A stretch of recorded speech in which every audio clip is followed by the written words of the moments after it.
You know what I mean? You buy it for $350. You cannot be in a position. Always just ask yourself this. If nothing else, if you learn nothing else from this fucking stream, I buy this house for this number. Where the fuck am I going?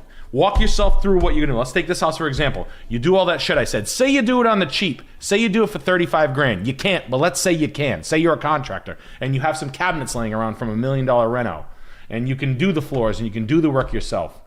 All right, you put 35. You're into this thing for 385. Is it worth 4.25 for you to make $1, or are you just living in something, a glorified piece of shit? It needs a walkway. It needs landscaping. I don't think you're doing it for 30. You just, I mean, that's what my brother says to me every goddamn time I think I'm showing him a deal. He'll walk me right through it. But the question he's always asking me is, where the fuck are you going with this thing? All right, and I think that's a very appropriate thing. It's not technical. It sounds stupid, but just. You look at the other houses, and then look for the price point that house would be. Like look in Seguin, Texas, right? And then find a house for $425. Does it look way fucking nicer than that? And my guess is it does. 2744 Lee Road. We got Taste Honey with $25. Bought a 1904 Colonial, 60K, 2010, 1,400 square foot, 3-bedroom, 2.5 bath. Backyard/garden, best location, Metro Detroit.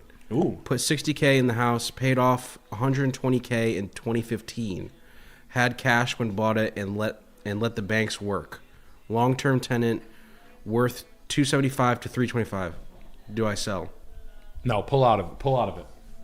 Go grab 80 grand, but have a plan for the 80 grand. Go leverage it 30%. So sell? No, not sell. Refi. Cash out. Refi. Do it again. I see. Just do it again. Just try to do exactly what you did again in another area of Detroit, if you can. I know what you looked at. I like Detroit for that. I think what you did was exactly right. I'll tell you this. That sounds like the kind of shit and the amount of money that I'm playing at. At $200,000-$400,000.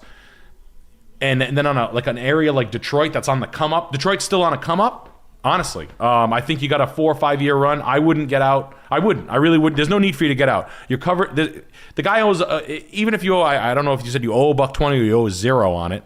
But either way, put $60K into the house, paid off $120.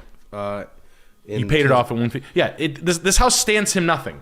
Right? Yeah. If you guys wanted to rent that painting for a staging for $50, but I own it, why would I sell it for $250 if I can rent it out for years and it really does me no? It's not gonna.